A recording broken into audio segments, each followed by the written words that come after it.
Britain के high court में पेश दस्तावेजों में एस्ट्राजेनेका ने साइड इफेक्ट्स की बात को कबूल की है। हालांकि वैक्सीन से होने वाले साइड इफेक्ट्स को स्वीकार करने के बाद भी कंपनी इससे होने वाली बीमारियों या फिर बुरे प्रभावों के दावे का लगातार विरोध कर रही है। इससे पीड़ित व्यक्ति को स्ट्रोक, हृदय गति थमने जैसी गंभीर समस्याएं हो सकती हैं। ब्रिटेन के हाई कोर्ट में पेश दस्तावेजों में एस्ट्राजेनेका ने साइड इफेक्ट्स की बात को कबूल की है। हालांकि वैक्सीन से होने वाले साइड इफेक्ट्स को स्वीकार करने के बाद भी कंपनी इससे होने वाली बीमारियों और बुरे प्रभावों के दावे का लगातार विरोध कर रही है। यह खबर भारत के लिए बेहद महत्वपूर्ण इसलिए है क्योंकि यहां कोविड-19 के प्रसार के दौरान बड़े पैमाने पर ऑक्सफोर्ड एस्ट्राजेनेका के इसी वैक्सीन को कोविशील्ड नाम से इस्तेमाल किया गया था। भारतीय company serum institute of India ने एस्ट्राजेनेका से हासिल लाइसेंस के तहत देश के इस वैक्सीन का उत्पादन किया था और इसे सिर्फ भारत के कोविड टीकाकरण अभियान में ही नहीं इस्तेमाल किया गया था, बल्कि दुनिया के कई देशों को निर्यात भी किया गया था। कोविशील्ड के अलावा आई इस वैक्सीन को कई देशों में अलग अलग ब्रांड के नाम से भी बेचा गया था। एस्ट्राजेनेका पर यह मुकदमा जेमी स्कॉट ने दायर किया है, जो इस टीके को लेने के बाद ब्रेन डैमेज के शिकार हुए थे। कई परिवारों ने भी कोर्ट के इस टीके के दुष्प्रभावों की शिकायत दर्ज की थी। कोर्ट पहुंचे शिकायतकर्ताओं ने शरीर को पहुंचे नुकसान के लिए कंपनी से क्षतिपूर्ति की मांग की है।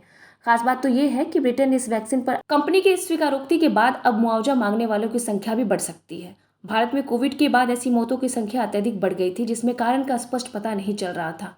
इनमें से अधिकांश को किसी न किसी शारीरिक समस्या से जोड़कर देखा जा रहा था। सरकार और स्वास्थ्य जगत ने यह कभी नहीं माना कि कोविड वैक्सीन के साइड इफेक्ट्स के कारण ऐसा हो सकता है। अब कंपनी की स्वीकारोक्ति के बाद भारत में भी मुकदमों का दौर शुरू होने की संभावना जताई जा रही है। ब्रिटेन की कई मीडिया रिपोर्टों में कंपनी के टीके पर गंभीर बीमारियों और मौतों के कारण बनने के आरोप लगाए गए हैं। इस प्रकार की रिपोर्टें कई प्रतिष्ठित पत्रिकाओं में लगातार प्रकाशित हुई है। केरल में national Indian medical association Covid task force के सह अध्यक्ष जयदेवन ने कहा है कि हालांकि कोविड टीका ने कई मौतों को रोकने में भी मदद की है, फिर भी इसके साइड इफेक्ट्स को इनकार नहीं किया जा सकता।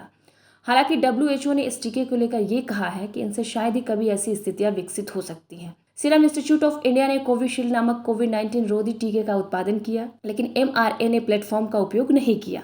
इसे वायरल वेक्टर प्लेटफॉर्म का इस्तेमाल करके तैयार किया जाता है। वैक्सीन में एक चिंपैंजी एंडोवायरस को संशोधित किया गया है ताकि यह मनुष्यों की कोशिकाओं में कोविड-19 स्पाइक प्रोटीन ले जाने में सक्षम हो सके। इस मामले में जयपुर SMS अस्पताल के हृदय रोग विशेषज्ञ डॉक्टर शशि मोहन शर्मा का कहना है कि राजस्थान में करोड़ों लोगों को कोविशील्ड की डोज दी गई थी। दुष्प्रभाव तो पहले डोज के बाद कुछ समय में ही सामने आ जाते हैं।